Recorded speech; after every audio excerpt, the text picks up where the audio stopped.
பிதாசுதன் பரிசுத்தாவியின் பெயராலே ஆமென். அன்பின் தகப்பனே, ஸ்தோத்திரம் ஆண்டவரே. இந்த காலை வேளைக்காக நன்றி செலுத்துகிறேன். இந்த நாளில் ஆண்டவராகிய கிறிஸ்து உங்களை மறைத்து பேசுகின்ற ஒவ்வொரு வார்த்தை உமதாய் மாறட்டும் ஆண்டவரே.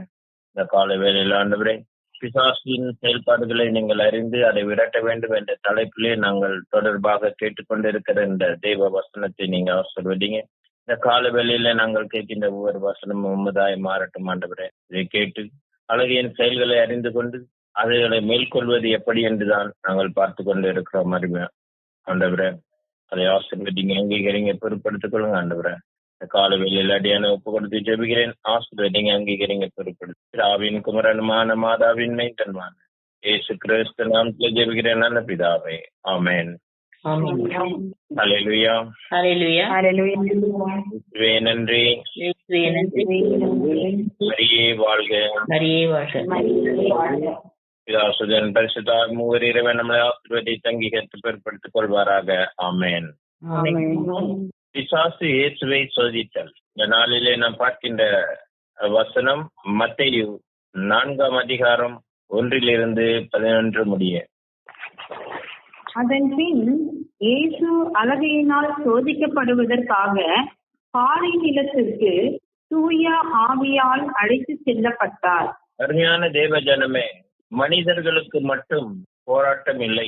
இந்த வசனம் சொல்கிறது, சோதிக்கப்பட பாலை நிலத்திற்கு ஆண்டவரை அழைத்து செல்லப்பட்டது. அருமையான தேவ ஜனமே, இந்த கால வேளையில மனிதர்களுக்கு மட்டும் அல்ல, ஆண்டவருக்கும் அந்த சோதனை வந்தது என்று வேதம் சொல்லுகிறது. ஆண்டவருக்கும், ஏனென்று சொன்னால் ஆண்டவர் மனித சாயலாய் உருவானபடியினால், மனித சாயலில் வந்தபடினாலே ஆண்டவருக்கும் அந்த சோதனை வந்தது என்றுதான் இந்த வேத வசனம் சொல்கிறது. இதன் பின் இயேசு அலகையினால் சோதிக்கப்படுவதற்காக பாலை நிலத்திற்கு தூய ஆவியால் அழைத்து செல்லப்பட்டார். பாருங்க அருமையானவரே, அருமையான சகோதரா சகோதரி, அழகியின் சோதிப்புக்காக கடவுளை கூட அது விட்டு வைக்கவில்லை. அருமையானவர்களே, கடவுளை அழைத்து சென்று சோதிப்பதற்காக அழகை செய்தார். படிங்க. அவர் 40 நாள் இரவும் பகலும் நோன்பிருந்தார். அதன் பின் பசியுற்றார். அன்பானவர்களே, 40 நாள் கடுமையான தவம் இருந்த இயேசு கிறிஸ்து அந்த 40 நாள் இரவும் பகலும் உண்ணா நோம்பிருந்தார் என்று இந்த வேத வசனம் சொல்கிறது. அருமையானவர், நம்ம ஒரு காரியத்திற்காக எடுத்து ஜெபிக்க வேண்டும் என்று சொன்னால், ஒரு காரியத்தை நாம் எடுத்துக்கொண்டோம் என்று சொன்னால், அந்த காரியத்திற்காக இரவும் பகலும் 40 நாள் ஆண்டவர் நோம்புற்றார் என்று இந்த வேத வசனத்திலே நாம். ஆனால் நமக்கு 40 நாள் இரவும் பகலும் நாம் நோன்பு இருப்பதில்லை. அருமையானவர்களே, ஒரு வேளை சிலர் இருக்கலாம். அருமையானவர், இந்த 40 நாள் உண்ணா நோன்பு இருந்தார். சோதிக்கிறவன் அவரை அணுகி, நீர் இறைமகன் என்றால் இந்த கற்கள் அப்பமாகும்படி கட்டளையிடும் என்றான். பாருங்க அருமையானவர்களே, கற்களை அப்பமாக்கும் என்று சொன்னான். நீ இறைமகன் என்றார். பாருங்க, அவன் அந்த இடத்துல உங்களை விட அதிகமா, நம்மளை விட அதிகமா அவன் வேதத்தை வாசித்தவன். அவன் வேதத்தை பத்தி அவ்வளவு அருமையாய் பேசுவான் இந்த இடத்துல. அருமையானவர், இப்படிதான் நாம் சில அழகையை சார்ந்தவர்களாய் இருக்கிறோம். அந்த வேதத்தை வாசிக்கும் பொழுது, அந்த வேதத்தை போதிக்கும் பொழுது, அந்த வேதத்தை நாம் மற்றவர்களுக்கு சொல்லும் பொழுது, நாம் ஆண்டவரை சார்ந்தவர்களா, ஆவியானவர் செயல்படுகிறாரா, அழகை செயல்படுகிறாரா என்று இந்த இடத்திலே நமக்கு ஒரு கேள்விக்குறியா இருக்கிறது. அருமையானவர்களே, ஆண்டவரை சோதித்த அழகை அந்த வேத வசனத்திலே சொல்லப்பட்ட அந்த அப்பத்தை குறித்து இங்க பேசுகிறார். நீர் இறைமகன் என்றால், அங்க பாருங்க, அவனுக்கு தெரியும் அவர் இறைமகன் என்று. ஆனாலும் அந்த வேத வசனத்தின்படி அவன் பேசுகிறான்.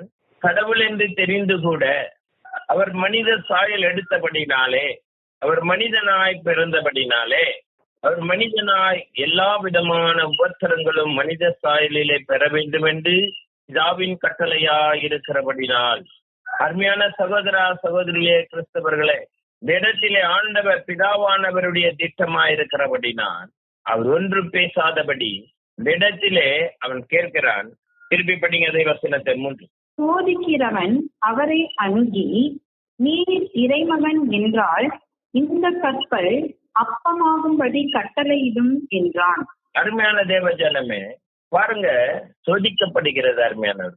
அவரால் ஒரு நிமிஷம் சொல்ல முடியும், எல்லாம் செய்ய முடியும்.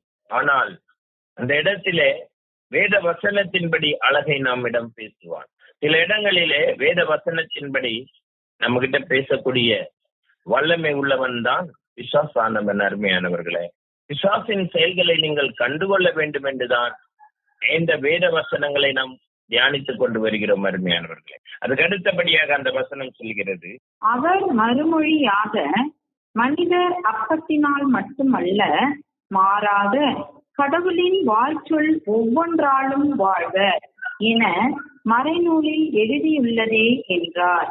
பாருங்க அருமையானவர்களே, அதுக்கு வேத வசனத்தில் எழுதப்பட்ட வார்த்தையை ஆண்டவர் அங்க போதிக்கிறார். அந்த அழகையிடம் ஆண்டவர் சொல்லுகிறார், பிசாசிடத்துல சோதிக்கப்பட்டவங்கிட்ட சொல்றாரு, அவர் மறுமொழியாக, மனிதன் அப்பத்தினாலும் மட்டுமல்ல, மாறாக கடவுளின் வாய்ச்சொல் ஒவ்வொன்றிலும் வாழ்வார் என மறைநூல் எழுதி உள்ளதே என்றார். பாருங்க, உங்களுக்கும் எனக்கும் ஆண்டவர் சொல்லுகின்ற ஒரு வார்த்தை, நான் பேசுகின்ற ஒவ்வொரு வார்த்தையும் ஆண்டவருக்கு உகந்ததா இருக்க வேண்டும். அருமையானவர்கள், இந்த இடத்தில் ஆண்டவர் சொல்லுகின்ற ஒவ்வொரு வார்த்தையும், அவர் மறுமொழியாக, மனிதன் அப்பத்தினாலும் மட்டுமல்ல, மாறாக கடவுளின் வாய்ச்சொல் ஒவ்வொன்றிலும் வாழ்வார் என மறைநூல் எழுதி உள்ளதே என்றார். அவருடைய வார்த்தை நமக்கு உணவாகிறது. ஆண்டவருடைய வார்த்தை நமக்கு உணவாகிறது. மக்களே, ஆண்டவருடைய ஒவ்வொரு வார்த்தையும் உயிர் உள்ளதா இருக்கிறபடினா, அப்பத்தினாலும் மற்றும் அல்ல, தேவ ஒவ்வொரு வார்த்தையும் உன்னை உயிர் வாழ செய்யும். அது நித்திய காலமாய் உனக்கு ஒரு சமாதானத்தை கட்டளையிடும், சந்தோஷத்தை கட்டளையிடும், உன்னை ஆசீர்வதிக்கும்.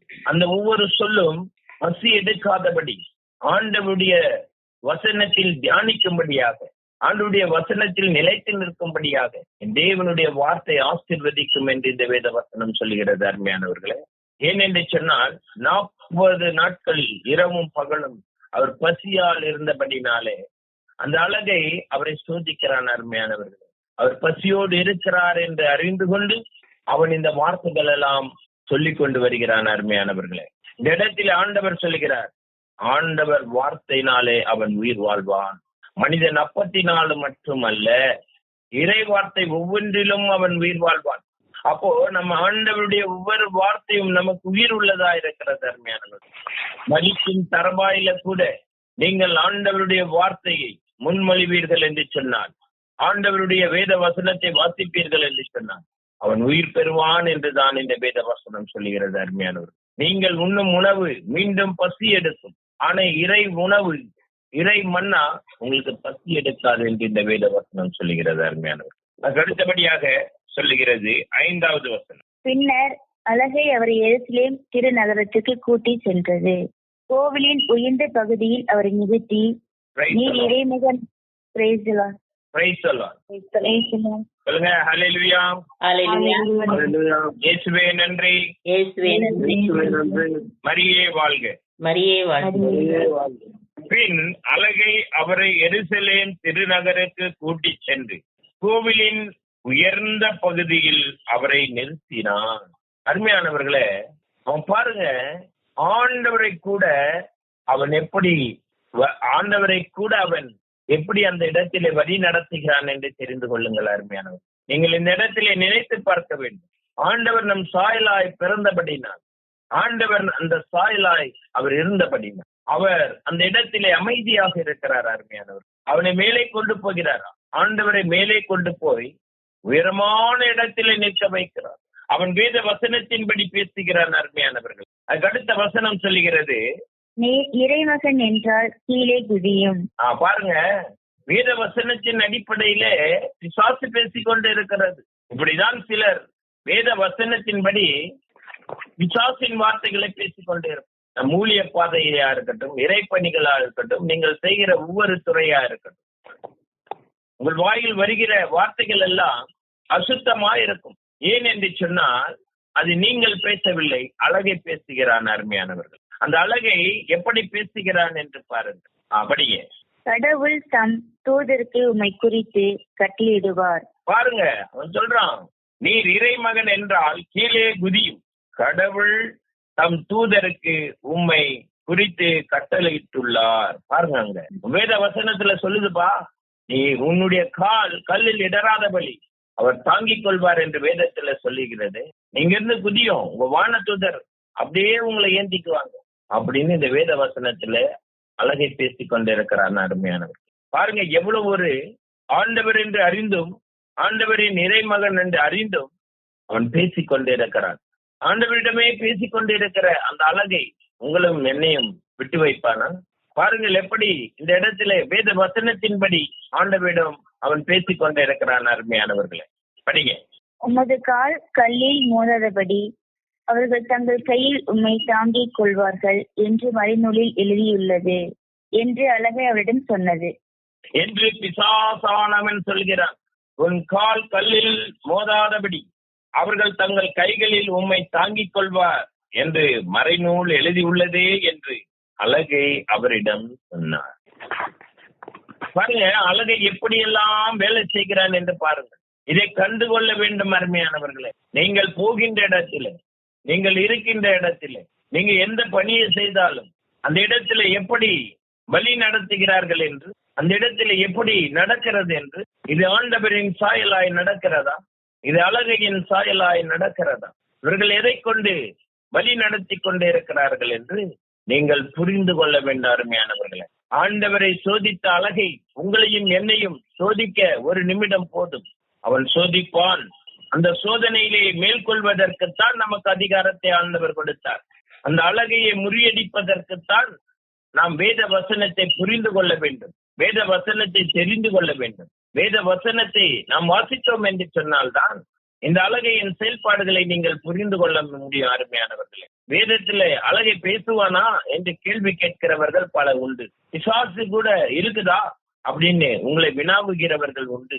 அவர்கள் மத்தியிலே நீங்கள் வேதத்தை வாசிக்கும் பொழுதுதான் அவர்களுக்கு எடுத்து சொல்ல முடியும் அருமையானவர்களே. அதனால்தான் இந்த அழகையை குறித்து நாம் தொடர்பு கொண்டு அந்த தொடரை கண்டு கொண்டு இருக்கிறோம், தொடரை வாசித்துக் கொண்டு இருக்கிறோம் அருமையானவர்களே. எத்தனை இடத்திலே அழகை இருக்கிறான், அவனுடைய செயல்பாடுகள் என்ன என்று புரிந்து கொள்வதற்குத்தான். ஏன் என்று சொன்னால் அழகை இருக்கிறான் என்று வேதத்தில் இருக்கிறது என்று நீங்கள் தெரிந்து கொள்ள வேண்டும், புரிந்து கொள்ள வேண்டும் அருமையானவர்களே. நிறைய பேருக்கு தெரியும் இருக்கிறான்னு, ஆனா நிறைய பேருக்கு தெரியாது. அவங்க கேள்வி கேட்பாங்க, பிசாசின்னு ஒண்ணு இருக்குதா பிரதர், பிசாசின்னு ஒண்ணு இருக்குதா சிஸ்டர்? உண்டு. அவன் பேசுவானா? பேசுவான். அப்ப நீங்க அவங்களுக்கு விளக்கம் எப்படி கொடுக்க முடியும்? நீங்கள் வேதத்தை வாசித்தால் தான்.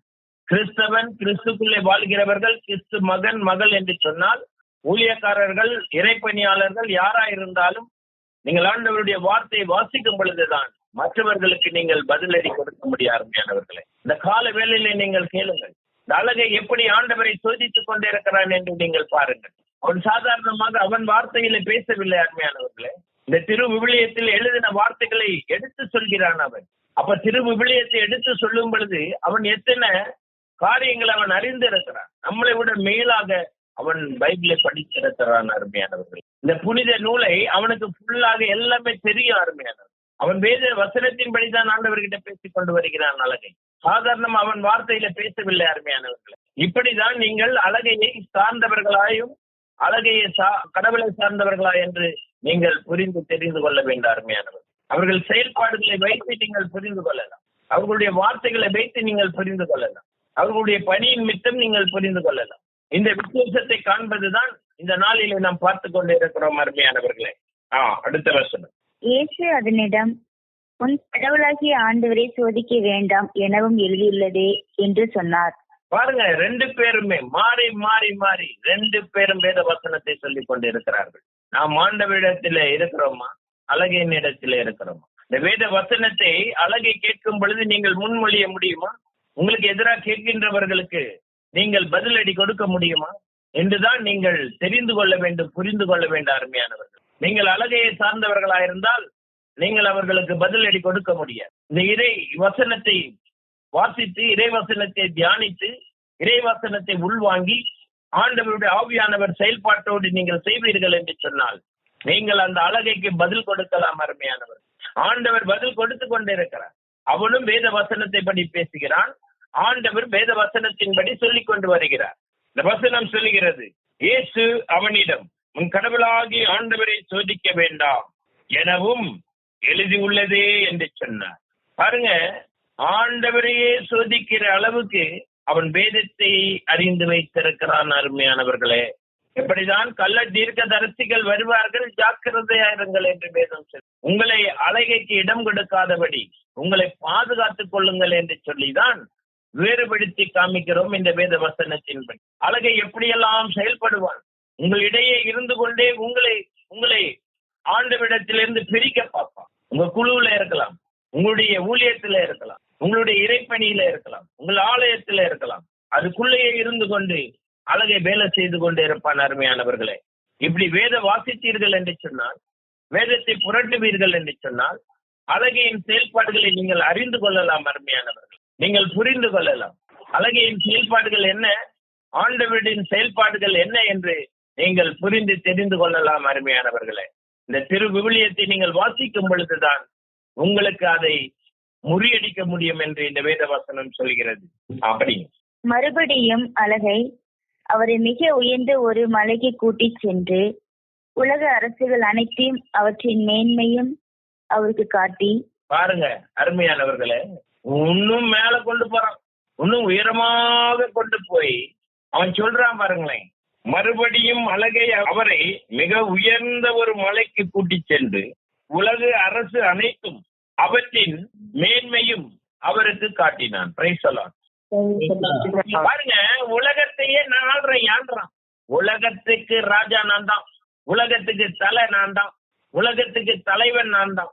இந்த உலகம் என் கையில இருக்குது, உன்னால என்ன செய்ய முடியும் அப்படி என்று ஆண்டவர்கிட்ட அவன் பேசிக் கொண்டிருக்கிறான். அருமையானவர்களே, உலகத்தின் அதிபதி சாத்தான் என்று வேதத்தில் சொல்லப்பட்டிருக்கிறது. அருமையானவர்களே, எவன் ஒருவன் பாவத்தில் இருக்கிறானோ, எந்த ஒரு சகோதர சகோதரி பாவத்தில் இருக்கிறானோ, அவன் அழகை சார்ந்தவனாயிருக்கிறான். அருமையானவர்களே, அவர்களை ஆண்டவர் ஆளுகை செய்யவில்லை, அவர்களை ஆண்டவர் தலைமை கொள்ளவில்லை, அவர்களுக்கு ஆண்டவர் தலைமையா இல்லை. அருமையானவர்களே, அவனை ஆளுகை செய்கிறவன் பிசாசானவன், அவன் தான் தலைவராயிருக்கிறான், அவன் தான் உலக அதிபதி என்று புரிந்து கொள்ளுங்கள். இந்த வேத வசனத்தில் அழகாக சொல்லப்பட்டிருக்கிறது. அருமையானவர்களே, உலகத்தின் தலைவன், இந்த மாயை உலகத்தின் தலைவன் பிசாசானவன் என்று வேதம் சொல்லுகிறது. அருமையானவர்களே, இதுக்கு பிசாசுக்கு அடிமையாகிறவன் பாவம் செய்வான், பாவத்துக்கு அடிமையாயிருக்கிறவனுக்கு தலைவன் பிசாசானவன். இதை நீங்கள் புரிந்து கொள்ள வேண்டும். அருமையானவர்கள், இந்த உலகை எனக்கு கொடுத்திருக்கிறது, மிக உயரமாய் கொண்டு போகிறான் ஆண்டவரை கொண்டு போகிறான். அருமையானவர்களை, பிசாசானவன் உங்களையும் என்னையும் பாவத்தில் விளைவைக்க எவ்வளவு நிமிடம், அவனுக்கு ஒரு நிமிஷம் போதும். அருமையானவர்களே, பாவத்தை ஆளுகை செய்கிற பாவத்திலே விழுந்து பாவத்திலே நாம் வாழ்ந்து கொண்டு இருக்கிறோம் என்று சொன்னால், அழகை நம் தலைவனாயிருக்கிறான், பிசாசு நமக்கு தலைமையிடமாயிருக்கிறது. அருமையானவர், பரிசுத்தவானுக்கு அல்ல. அதை புரிந்து கொள்ளுங்கள். பரிசுத்தமாய் நாம் வாழ்வோம் என்று சொன்னால், ஒரு விதத்திலே நாம் இடராம இருந்தோம் என்று சொன்னால், பரிசுத்தத்தை காத்துக் கொள்வோம் என்று சொன்னால், அந்த வசனம் அவர்களுக்கு அல்ல. பாவத்திலே வாழ்கிறவன் அழகையை சார்ந்தவன், பரிசுத்தமா வாழ்கிறவன் ஆண்டவரை சார்ந்தவன் என்றுதான் வேத வசனம் நமக்கு வினாவுகிறது. அருமையானவர்களே, அதுக்கு அடுத்த வசனம், அவரிடம், நீ நெடுஞ்சான் கிடையாக விழுந்து என்னை வணங்கினால் இவை அனைத்தும் உமக்கு தருவேன் என்றது. பாருங்க அருமையானவர்களே, நீ என் காலில் விழுந்தாய் என்று சொன்னான். இந்த உலகையே உனக்கு நான் தருவேன். நம்மளை கொண்டு போய் மேல வச்சுட்டு இந்த உலகெல்லாம் உனக்கு தரேன் அப்படின்னா அப்படியே ஊந்துருவோம். தப்பு. இந்த உலகம் கூட கொடுக்க வேண்டாம். ஒரு தங்க நகை கடையை உனக்கு தரேன்னா அப்படியே ஊந்துரும். அதுதான் பிசாசின் தலைமை. நமக்கு ஏதாவது ஒரு காரியம் நடக்கணும், நமக்கு ஏதாவது ஒரு காரியம் செய்வாங்க, ஏதாவது ஒரு காரியத்தை செய்வாங்க அப்படின்னு சொன்னா நம்ம என்ன பண்ணுவோம், அவங்க காலில் விழுந்து. அப்படி உழாதீங்கன்னு தான் வேத வசனம். எந்த ஒரு சூழ்நிலையிலும் பிசாசானவனுக்கு இடம் கொடுக்காதிருங்கள். நீங்கள் அழகையை சார்ந்தவர்களாய் வாழாதிருங்கள். வறுமையிலே வாழலாம், துன்பத்திலே வாழலாம், துயரத்திலே வாழலாம், கண்ணீரிலே வாழலாம். அருமையானவர்களே, நீங்கள் கடவுளோடு வாழ வேண்டும். அருமையான தேவஜனமே, கடவுளை சார்ந்து வாழ வேண்டும். அருமையான, நமக்கு ஒரு பெரிய பதவி கிடைக்கின்றது என்று சொன்னால் அப்படியே நாம் விழுந்து விடுவோம் காலில். இப்பொழுது பார்த்தீர்களா, இந்த உலகையே எனக்கு அதிபதியா இருக்கிறேன், இந்த உலகுக்கே நான் தலையா இருக்கிறேன், நான் தலைமையிடம், இந்த மாய உலகுக்காக நான் தலைமையிடமா இருக்கிறேன். இது என் கை கீழே இருக்கிறது, நான் ஆட்சி செய்து கொண்டே இருக்கிறேன். ஏன் அவன் அதை சொல்கிறான் என்று சொன்னால், இவர்கள் எல்லாம் பாவத்தை செய்கிற மக்கள், எல்லாரும் பாவம் செய்ய நான் வைத்து, எல்லாம் என் ஆளுகை கையில வைத்திருக்கிறேன். ஏதாவது ஒரு விதத்தில் ஒரு மனிதன் பாவம் செய்து கொண்டிருப்பான். அருமையானவர், யாரும் பரிசுத்தவான் இல்லை, என் தேவனை தவிர வேற யாரும் பரிசுத்தவான் இல்லை என்று வேதம் சொல்லும். அப்பொழுது நீங்கள் யார் தலைமை கொண்டுள்ளது என்று நீங்கள் அறிந்து கொள்ளுங்கள். உங்களை யார் தலைமையா இருக்கிறது? அழகையை சார்ந்தவர்களால் இருக்கிறோம். ஒவ்வொரு பாவம் செய்யும் பொழுதும் ஆண்டவரை விட்டு அகன்று இருக்கிறோம் என்று இந்த வேத வசனம் சொல்லுகிறது. அருமையானவர், அங்கே சொல்லுகிறது, நீ என்னுடைய காலில் விழுந்தாய் என்று சொன்னால் இந்த அரசையெல்லாம் உனக்கு நான் தருவேன் என்று வேதம் சொல்லுகிறது. அருமையானவர், அதுக்கு அடுத்தபடியாக அப்பொழுது இயேசு அதனை பார்த்து, அகன்று போ சாத்தானே. பாத்தீங்களா, கடைசியில தான் சொல்லுறாரு. அவர் சொல்றாரு, நான் கடவுள் என்று அறிந்து கூட நீ இத்தனை சோதனை கொடுத்து கொண்டே இருக்கிறாய். இந்த அரசையும் அழிக்க முடியும், இந்த அரசையும் ஆக்க முடியும் என்று உனக்கு தெரியும்.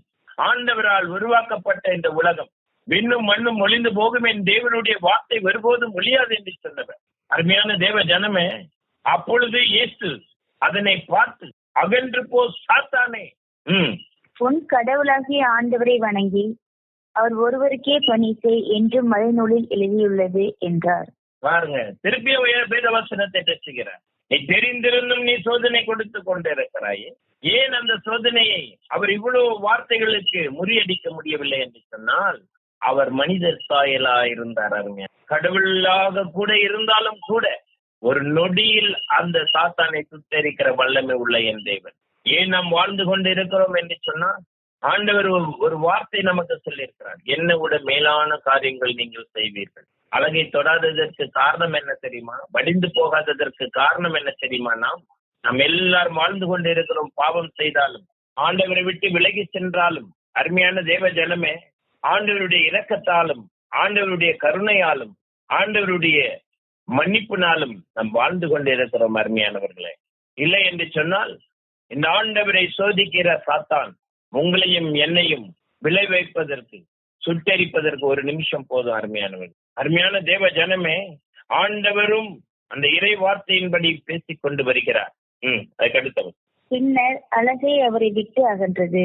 உடனே வானதூதர் வந்து அவருக்கு பணிவிடை செய்தனர். பாருங்க அருமையானவர்களே, இந்த இடத்துல நல்லா பார்க்கணும். இங்க என்ன சொல்லுகிறது வேத வசனம்?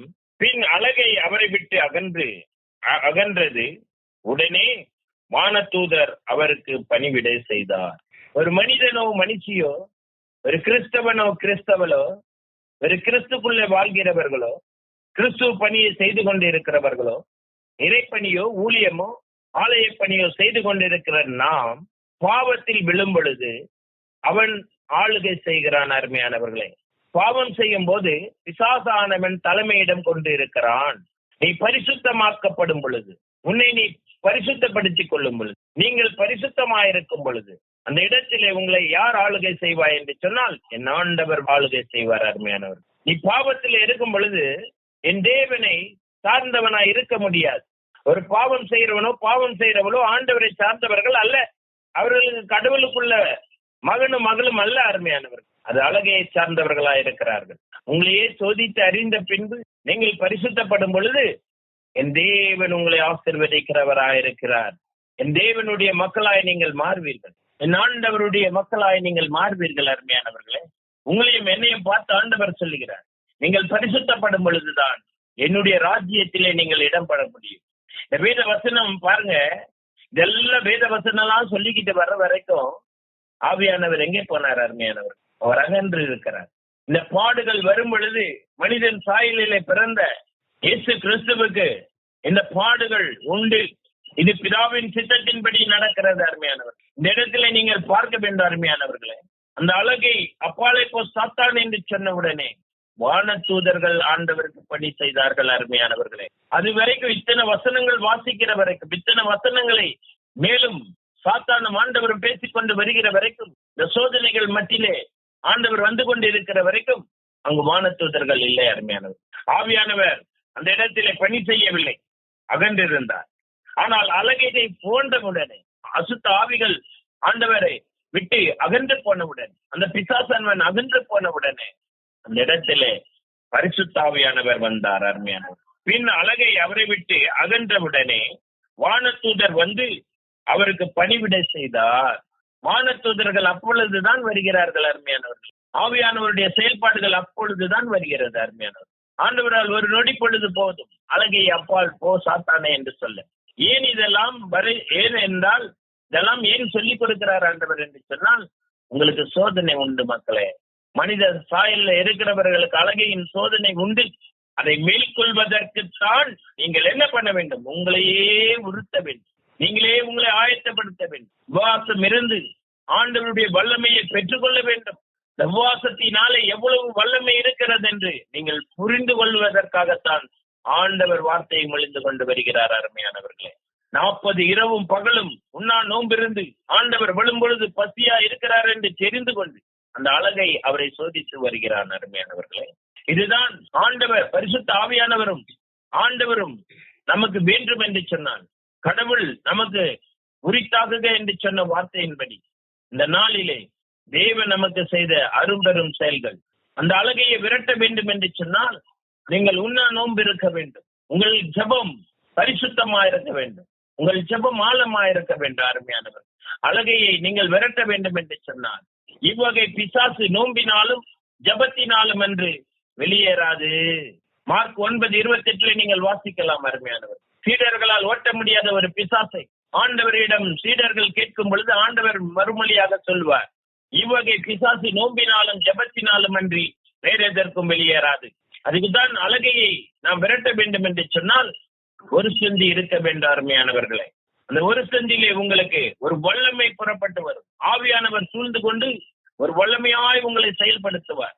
வல்லமையாய் உங்களை செயல்படுத்துகிற ஆண்டவர் அருமையானவர். இந்த செயல்பாட்டுக்குத்தான் 40 இரவு 40 பகல் உபவாசம் இருந்தார். அழகை இப்படி உங்களை சோதிப்பான், நீங்கள் உபவாசம் இருந்து ஜெபியுங்கள் என்று ஒரு முன்மாதிரியாக ஆண்டவர் இங்கே நமக்கு காட்டி கொடுக்கிறார் அருமையானவர்களே. அதுக்கு அடுத்தபடியாக சத்துருவின் போராட்டம் நமக்கு உண்டு.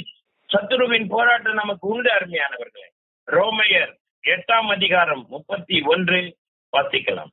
ரோமையர் 8:31. இதற்கு மேல் நாம் என்ன செய்வோம்? கடவுள் நம் சார்பில் இருக்கும்போது நமக்கு எதிராக இருப்பவர் யார்? Praise the Lord. பாருங்க அருமையானவர்களே, நீங்கள் கடவுளோடு ஒன்றித்திருப்பீர்கள் என்று சொன்னார். உங்களை தொடுபவன் யார்? இந்த இடத்திலே ஆண்டவர் சொல்லுகின்ற வார்த்தை, இதற்கு மேல் நாம் என்ன செய்வோம்? கடவுள் நம் சார்பில் இருக்கும் போது நமக்கு எதிராக இருப்பவன் யார்? அருமையான தேவ ஜனமே, இந்த இடத்திலே சொல்லப்படுகிறது, நீங்கள் ஆண்டவரை சார்ந்து இருக்கும் பொழுது அழகை உங்களை என்ன செய்ய முடியும்? ஆண்டவரை சார்ந்தவர்களாய் நீங்கள் இருக்கும் பொழுது பிசாசானவன் உங்களை என்ன செய்ய முடியும் என்றுதான் இந்த வேத வசனம் நமக்கு வினாவுகிறது அருமையானவர்களே.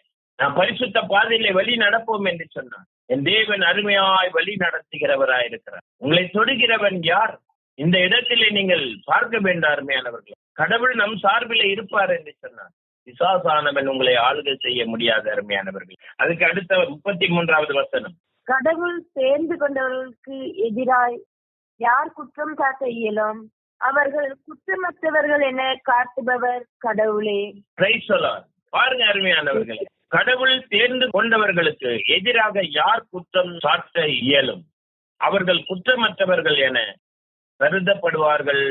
நம்ம குற்றமற்றவர்கள் என்று கடவுளால் மாத்திரம்தான் அந்த இடத்திலே சொல்ல முடியும் அருமையானவர்கள். உங்களை யார் எந்த குற்றம் சாட்டினாலும் அந்த இடத்திலே நீதிக்கும் நேர்மைக்கும் கடவுள் மாத்திரம்தான் சாட்சி சொல்ல முடியும் அருமையானவர்கள். இந்த இடத்திலே நாம் சொல்ல வேண்டிய ஒவ்வொரு வார்த்தை ஆண்டவருக்கு உகந்ததா இருக்கிறது அருமையானவர்களே. ஒருவேளை உங்களுக்கு எதிராக செயல்பட்டு கொண்டே இருக்கலாம், ஆனால் அந்த செயல்பாட்டிலே முறியடிக்கிறது என் தேவனுடைய ஆவியானவரால் கூடும் அருமையானவர். அங்கு உங்களுக்கு நீதியை கொடுக்கிறவராய் இருக்கிறார்.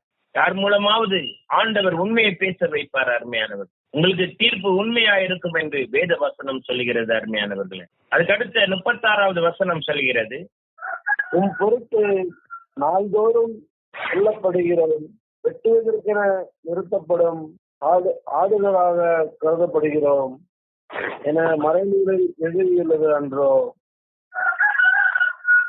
ஆயினும் நம்மேல் அன்பு கூர்ந்தவரின் செயலால் மேற்கூறியவை அனைத்திலும் நாம் வெற்றி மேல் வெற்றி அடைகிறோம். ஏனெனில் சாவோ வாழ்வோ வானதூதரோ ஆட்சியாளரோ நிகழ்வனவோ வருவனவோ வலிமை மிக்கவையோ, உன்னதத்தில் உள்ளவையோ, ஆழத்தில் உள்ளவையோ, வேறெந்த படைப்போ நம் ஆண்டவர் கிறிஸ்து இயேசுவின் வழியாய் அருளப்பட்ட கடவுளின் அன்பிலிருந்து நம்மை பிரிக்கவே முடியாது என்பது என் உறுதியான நம்பிக்கை. உங்களை பிரிப்பவன் யார்? ஆண்டவர் சாயலாய் உண்டாக்கி உருவாக்கி ஆசீர்வதித்த என் தேவன்.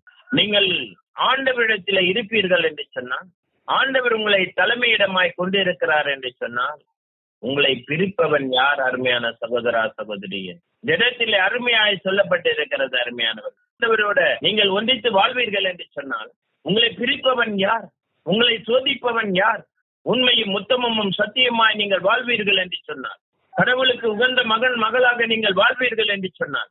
அருமையான தேவ ஜனமே, இந்த நாளில் ஆண்டவர் சொல்கிறார், உங்களை பிரிப்பவன் யார்? நீங்கள் கிறிஸ்துக்குள்ளே வாழும் பொழுது, கிறிஸ்தவனாய் வாழும் பொழுது, உண்மையும் உத்தமமாய் ஆண்டவருக்கு நிகராக நீங்கள் வாழும் பொழுது, உங்களை பிரிப்பவன் யார்? இடத்திலே கேட்கிறார், உங்களை பிரிப்பவன் யார்? நாம் வாழ்கிறோமா? ஆண்டவருக்காக நாம் வாழ்கிறோமா? ஆண்டவரிடம் அச்சம் கொண்டு வாழ்கிறோமா? நீதியும் நேர்மையும் ஆண்டவருக்கு பயந்து வாழ்கிறோமா? எந்த வாழ்க்கையை வாழ்ந்து கொண்டு இருக்கிறோம்? அருமையானவர்களே, இந்த இடத்திலே நீங்கள் பார்க்க வேண்டும். ஆண்டவருக்கு உத்தமமான வாழ்க்கை வாழும் பொழுது, அவருடைய எல்லா விதமான கட்டு திட்டங்களுக்கு பயந்து வாழ்வோம் என்று சொன்னால், நம்மளை தொடுபவன் யார்? ஆண்டவருடைய வார்த்தை சொல்கிறது. அருமையானவர்களே, உங்களை தொடுபவன் யார்? அருமையான தேவ ஜனமே, உங்களை தொடுபவன் யார்? அழகையை சார்ந்து இருந்தோம் என்று சொன்னால் எல்லாரும் தொடுவார்கள். எல்லா கிரிகளும் உங்களிடத்திலே வேலை செய்யும். அருமையானவர்களே, உங்களை நீங்கள் ஒருநிலைப்படுத்தவில்லை என்று சொன்னால் எல்லா விதத்திலேயும் உங்களுக்கு உபத்திரம் உண்டு. நீங்கள் ஆண்டவரை சாராதவர்களாய் இருந்தால் உபத்திரம் உண்டு. அருமையானவர்களே, அழகையை சார்ந்து இருப்போம் என்று சொன்னால் உங்களுக்கு உபத்திரம் உண்டு. நீங்கள் ஆண்டவரை சார்ந்தவர்கள் என்று சொன்னால் உங்களை தொடுபவன் யார்? என் பிள்ளைகளை தொடுகிறவன் என் கண்மணியை தொடுவான் என்று வேத வசனம் சொல்கிறது. அருமையானவர்களே, ஒரு கண்மணியை தொட நம்மளால் முடியாது. ஆண்டவர் கண்மணியை தொடுவான் என்று வேதம் சொல்கிறது. அப்பொழுது ஆண்டவர் தன் கண்மணியை போல உங்களை காத்துக் கொள்கிறார் என்று வேத வசனத்திலே நாம் பார்க்கிறோம். இந்த வசனம் சொல்கிறது, அவன் எனக்கு அடைக்கலமாயிருக்கிறான், ஆண்டவருடைய அடைக்கலமாயிருக்கிறான், ஆண்டவரோடு ஒன்றித்து வாழ்கிறான் என்று சொன்னால் அவனை தொடுபவன் யார்? அருமையானவர், அவனை தொடுபவன் யார் என்று இந்த வேத வசனம் கேட்கிறது. அப்பொழுது நாம் யாரை சார்ந்து வாழ்ந்து கொண்டு இருக்கிறோம்? யாருக்கு தலைமையிடம் கொடுத்திருக்கிறோம் என்று நீங்கள் வினாவி பாருங்கள். நீங்கள் உங்களை சோதித்து ஆராய்ந்து பாருங்கள். அருமையானவர்களே, அப்படி ஆராய்ந்து பார்க்கும் பொழுது நாம் பரிசுத்தத்தை விட்டு இடறி இருக்கிறோமா, இல்ல பரிசுத்தத்திலே வாழ்கிறோமா என்று ஆவியானவர் உங்களுக்கு வேர் பிரித்து காமிக்கிறவராயிருக்கிறார். அருமையானவர், நம்மளுடைய எல்லா விதமான காரியத்திலும் உத்தமமாய் உண்மையாய் சத்தியமாய் வாழ்வோம் என்று சொன்னால் ஆண்டவர் சரி செய்கிறவராயிருக்கிறார். ஆண்டவர் அந்த சாத்தானை விரட்டுகிறவராயிருக்கிறார். ஆண்டவர் அந்த சாத்தானை முறியடிக்கிறவராயிருக்கிறார். நீங்கள் ஆண்டவரை சார்ந்து வாழ்வீர்கள் என்று சொன்னால் என் பிள்ளைகளை தொடுகிறவன் யார் என்று இந்த வேத வசனம் நமக்கு வினாவுகிறது. அருமையானவர், நாம் யாரா இருக்கிறோம் என்று ஒவ்வொரு தனி நபரும் நம்மளே சோதித்து ஆராய வேண்டும் என்றுதான் இந்த வேத வசனம் நமக்கு முன்மொழிகிறது. அருமையானவர்களே, ரோமையர் 15ஆம் அதிகாரம் 3வது வசனம். ரோமையர் 15:3. கிறிஸ்துவும் தமக்கு உகந்ததை தேடவில்லை, உம்மை பழித்து பேசினவர்களின் பழிச்சொற்கள் என் மீது விழுந்தன என்று மறைநூலில் எழுதியுள்ளது அல்லவா? இங்க பாருங்க அருமையானவர்களே, கிறிஸ்துவும் தமக்கு உகந்ததை தேடவில்லை, உம்மை பழித்து பேசுபவர்களின் பழிச்சொற்கள் என் மீது விழுந்தன என்று மறைநூல் எழுதி உள்ளது அல்லவா? பாருங்க, எந்த ஒரு பழி சொல்லும், எந்த ஒரு தேவையற்ற வார்த்தைகளும் யார் மேல் விழுந்தது என்று இந்த வேதவசனம் சொல்கிறது. பாருங்கள் அருமையானவர், உங்களை பழித்துரைக்கிறவர்கள், உங்களை ஏளனம் செய்கிறவர்கள், எல்லா ஏளனத்துக்கு மத்தியிலையும் ஆண்டவர் உங்களை அந்த இடத்திலே அவரை சார்ந்தவராய் ஏற்றுக்கொள்கிறார். அருமையானவர், எல்லா விதமான என் பிள்ளை என்னோடு வாழ்வாய் என்று சொன்னார். என்னோடு சார்ந்தவனாய் இருந்தால், ஆண்டவரோடு சார்ந்தவர்களாய் இருந்தீர்கள் என்று சொன்னால் ஆண்டவர் உங்களை உயர்த்துகிறவர். எல்லா ஏளனத்தின் மத்தியிலையும் உங்களை உயர்த்துகிறவராயிருக்கிறார். அருமையானவர், இந்த இடத்திலே நீங்கள் நன்றாக பார்க்க வேண்டும். அருமையானவர்களே, என் மேல் விழுந்தது என்று இந்த வேத வசனம் சொல்கிறது. அருமையானவர், ஆண்டவரை சார்ந்தவர்களுக்கு துன்பம் உண்டு, துயரம் உண்டு, கண்ணீர் உண்டு, வேதனை உண்டு, வேகலங்கள் உண்டு. அருமையானவர்களே, எல்லாம் ஆண்டவர் கையில் எடுத்துக் கொள்வார். அருமையானவர்களே, எல்லா விதத்திலும் உங்களை வெட்கப்பட வைக்காத என் தேவன் இந்த வார்த்தையின் மூலம் உங்களை நான் வெட்கப்பட வைப்பதில்லை, எல்லாத்தையும் நான் எடுத்துக் கொள்கிறேன் என்று வேத வசனத்திலே நாம் புரிந்து கொள்ள வேண்டும் அருமையானவர். எபேசியர் 6:12 சொல்லப்படுகிறது, ஏனென்றால் நாம் மனிதர்களோடு மட்டும் போராடுவதில்லை, ஆட்சி புரிவோர், அதிகாரம் செலுத்துவோர், இருள் நிறைந்த இவ்வுலகின் மீது ஆற்றல் உடையோர், வான்வெளியிலுள்ள தீய ஆவிகள் ஆகியவற்றோடும் போராடுகிறோம்.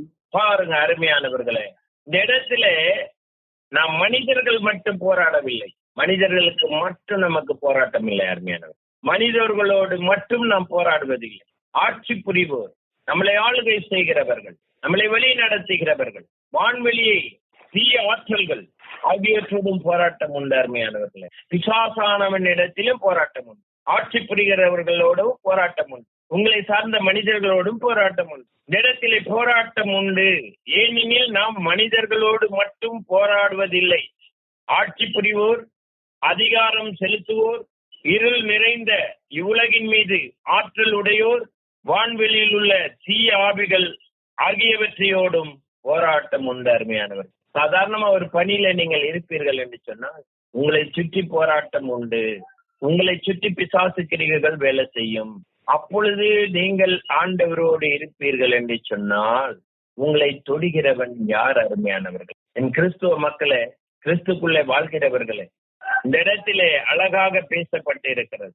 உங்களை சுற்றி எல்லா உபத்திரங்களும் உண்டு, உங்களை சுற்றி எல்லா விதமான தீய காரியங்கள் நடக்கும், உங்களை சுற்றி எல்லா விதமான பாவ சூழ்நிலைகளை நீங்கள் காண்பீர்கள், எல்லா விதமான சாத்தான் செயல்பாடுகள், மந்திரம், தந்திரம், மாயம், பில்லி, சூன்ய கட்டுகளை நீங்கள் காண்பீர்கள்.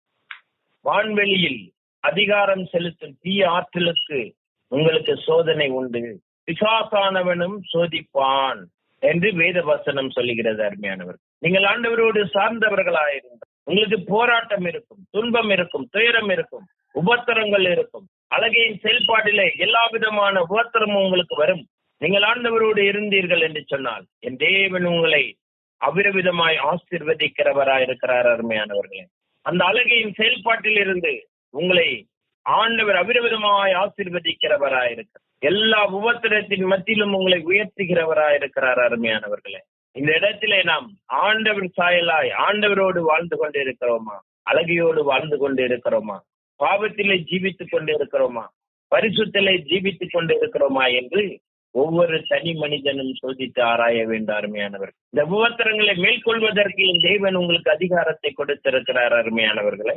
இதை மேற்கொள்வதற்கு எல்லா விதமான அச்சத்திலிருந்து உங்களை விடுதலை செய்கிறவர், எல்லா விதமான பயம், ஒருவேளை நீங்கள் உங்களை ஆளுகை செய்து கொண்டிருக்கிற அழகையின் பயத்தினாலே நீங்கள் வாழ்ந்து கொண்டு இருக்கலாம். ஐயோ, இவர்கள் நமக்கு எதிராக செயல்படுகிறார்களே, இந்த செயல்பாட்டின் மித்தம் நம் குடும்பத்திற்கு, நம்முடைய ஊழியத்துக்கு, நம்மளுடைய இறைப்பணிக்கு, நம்முடைய ஆலய பணிக்கு, நம்மளுடைய வேலை செய்கிற ஸ்தலத்துல நம்மளை தகர்த்து எறிந்து விடுவார்களோ என்று உங்களுக்கு ஒரு பயம் இருக்கலாம் அருமையானவர். அழகையை சார்ந்த பயம் உங்களுக்கு இருக்கலாம், பிசாசாய் சார்ந்த பயம் உங்களுக்கு இருக்கலாம்.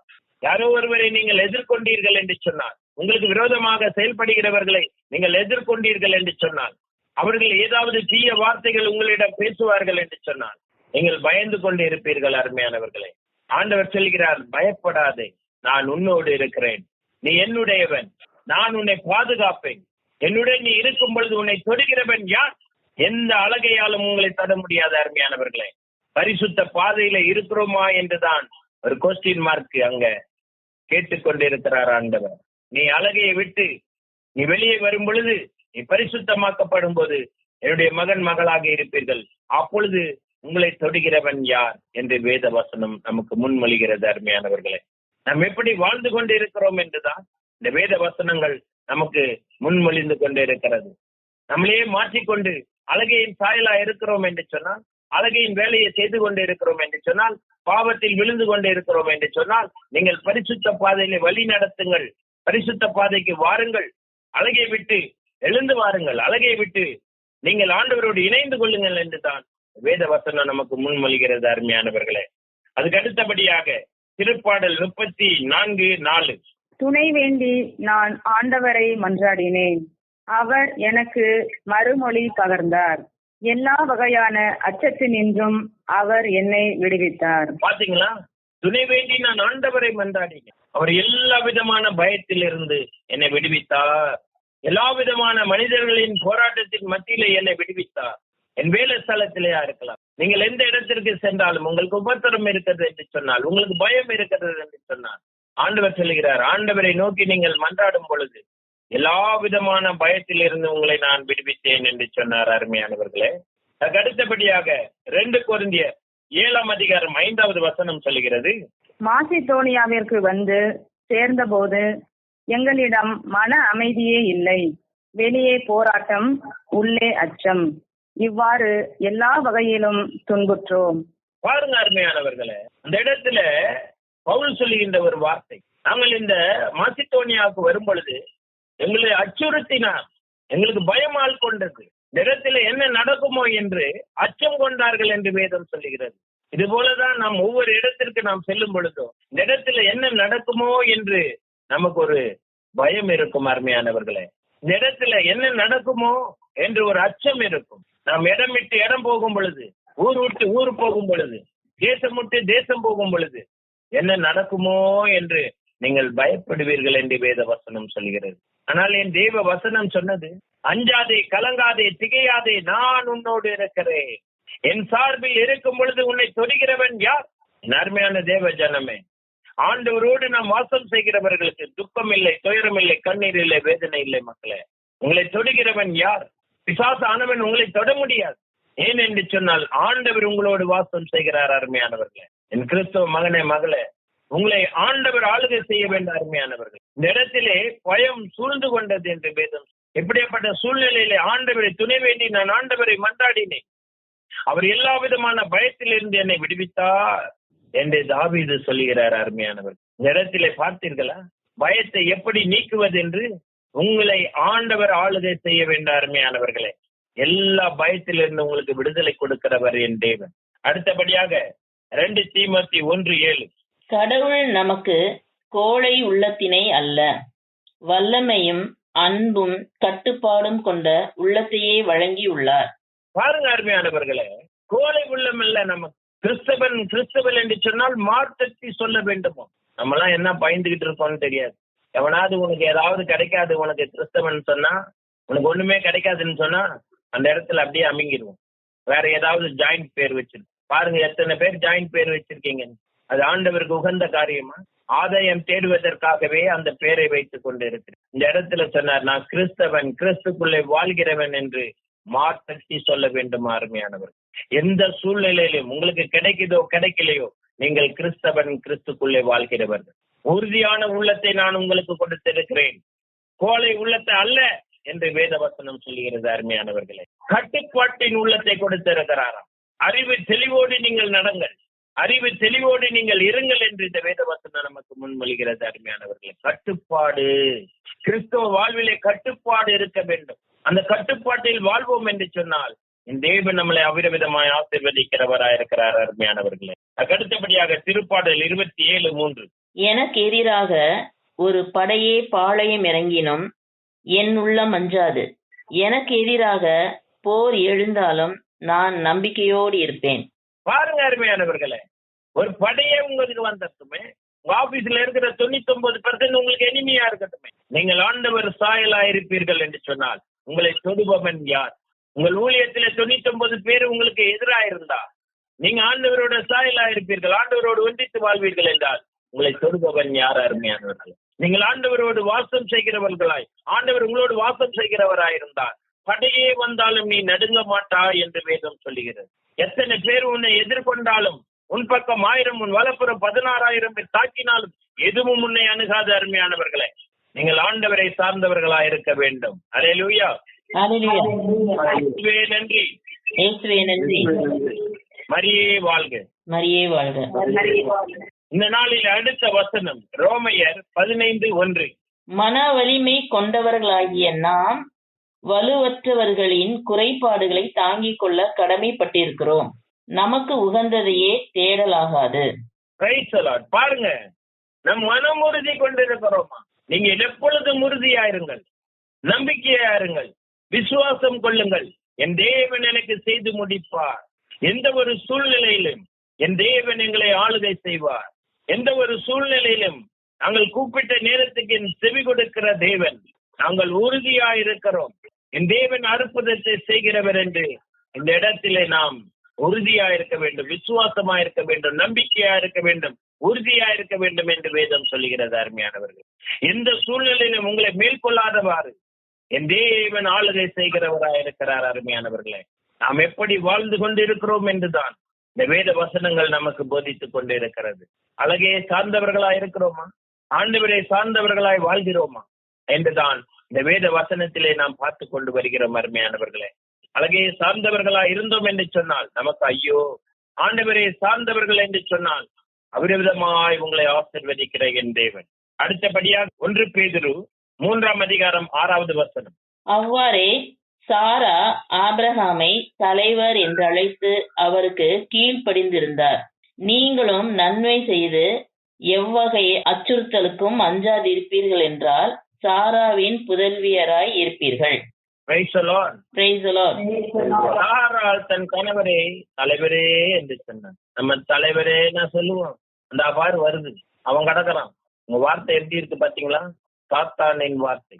ஆபிரகாமின் சன்னதிகள் என்று நாம் சொன்னோம், சாராளின் சன்னதிகளாய் நாம் இருக்கிறோம் என்று சொன்னால் ஆண்டவரை சார்ந்த மக்களாய் இருக்க வேண்டும். எல்லா விதத்திலையும் நாம் அவர்களுக்கு நன்மை செய்கிறவர்களாய் இருக்கணும். நாம் குடும்பத்திலையும், இல்லத்திலையும், வெளியிலும், நம் வேலை ஸ்தலத்திலும் நன்றி உள்ளவர்களாய் தம்மை தாழ்த்தி கிறிஸ்துக்குள்ளே வாழ்கிறவர்கள் என்று சாட்சி கொடுக்கும்படியாக நீங்கள் வாழ வேண்டும். ஏனென்று சொன்னால் நீங்கள் சாராளின் சன்னதிகள், ஆபிரகாமின் சன்னதிகள், ஈசாக்கின் சன்னதிகள், யாக்கோபின் சன்னதிகள். அருமையானவர்களே, இந்த வார்த்தை சொல்வதன்படி நாம் வாழ்வோம் என்று சொன்னால் ஆண்டவருக்கு உகந்த மக்களாய் இருக்கிறோம் என்று இந்த வேத வசனம் சொல்கிறது. கடைசியாக பிலிப்பியர் 1:20, எதிரிகள் முன் சற்றும் மருளாமல் இருக்கிறீர்கள் என்றும் நான் அறிய வேண்டும். இவ்வாறு நீங்கள் மருளாதிருப்பது அவர்களுக்கு அழிவுக்கும் உங்களது மீட்புக்கும் அறிகுறியாகும். இதுவும் கடவுளின் செயலை. அருமையான தேவ ஜனமே, எதிரிகளுக்கு முன்னாலே நீங்கள் பயப்படாமல் இருக்க வேண்டும். ஆண்டவர் சாயலாய் உங்களை உண்டாக்கி உயிராக்கி ஆசீர்வதித்த தேவன். அவர் சொல்லுகிறார், நீ என் சாயலாய் இருக்கும் பொழுது உன்னை தொடுகிறவன் யார்? உன் எதிரி உன்னை மேற்கொள்ளாதபடி நான் உனக்கு மீட்பை அளிப்பேன் என்று சொன்னவர், ஆசீர்வாதத்தை கொடுப்பேன் என்று சொன்னவர், எதிரிக்கு முன்னாலே ஒரு விருந்தொன்றை ஆயத்தப்படுத்துவேன் என்று சொன்னவர். அருமையான தேவ ஜனமே, இந்த நாளில கேட்ட ஒவ்வொரு வார்த்தையும் அழகைக்கும் ஆண்டவருக்கும் எவ்வளவு வித்தியாசம் இருக்கிறது. அவனுடைய செயல்பாடுகள் எப்படி அழிந்து போகிறது, ஆண்டவருடைய ஆசீர்வாதங்கள் எப்படி நிலைத்து நிற்கிறது என்றுதான் இந்த வேத வசனத்திலே நமக்கு காட்டி கொடுத்த வசனங்கள். அருமையானவர்களே, இந்த வேத வசனம் நமக்கு காட்டி கொடுத்திருக்கிறது. அழகை உண்டு, அழகையின் செயல்பாடுகளை நீங்கள் அடைந்து எடுத்துக்கொண்டுவீர்கள் என்று சொன்னால் நீங்கள் எப்படி வாழ்வீர்கள்? ஆண்டவருடைய சாயலாய் நீங்கள் வாழும் பொழுது ஆண்டவருக்கு ஆண்டவர் உங்களை அடைக்கலமாய் நீங்கள் வாழ்வீர்கள் என்று சொன்னால் ஆசீர்வாதமாய் இருப்பீர்கள் என்று பிசாசானவனுக்கும் ஆண்டவருக்கும் வித்தியாசத்தை தான் நாம் பார்த்தோம். அருமையானவர்களே, இந்த தொடர்பாக நாளைக்கு நாம் மீண்டும் வேறொரு தலைப்போடு நாம் பார்ப்போம். இந்த நாளிலே இந்த ஆண்டவர் இந்த வார்த்தையை கொடுத்து நம்மளோடு பேசி நம்மைக்கு கொடான கொடி ஸ்தோத்திரம். இன்னும் ஆண்டவராக இயேசு கிறிஸ்து இந்த நாளை ஆசீர்வதித்து, இந்த நாளை பரிசுத்தப்படுத்தி நம்மளை ஆசீர்வதித்து எல்லா விதமான தீங்கிலிருந்து விடுதலை கொடுத்து ஆசீர்வதிப்பாராக. ஆமேன். பிதாசுதன் பரிசுத்த ஆவி மூவர் இறைவன் நம்மளை ஆசீர்வதித்து அங்கீகரித்து எல்லா விதமான தீமை விலக்கி நன்மை ஆசீர்வதிப்பாராக. ஆமேன். அருள் நிறைந்த மரியே வாழ்க, கர்த்தர் உடனே பெண்களுக்குள் ஆசீர்வதிக்கப்பட்டவள் நீரே, உடைய திருவயிற்றியாய் இயேசு ஆசீர்வதிக்கப்பட்டவரே. அச்சிஸ்டர் மரியாயே, சர்வீஸ்வருடைய மாதாவே, பாவிகளா எங்களுக்காக இப்பொழுதும் எங்கள் மரண நேரத்திலும் வேண்டிக் கொள்ளும். ஆமீன். பிதாசுதன் பரிசுத்த ஆவி நம் அனைவரையும் ஆசீர்வதித்து அங்கீகரித்து பொறுப்படுத்திக் கொள்வாராக. ஆமேன், ஆமேன், ஆமேன்.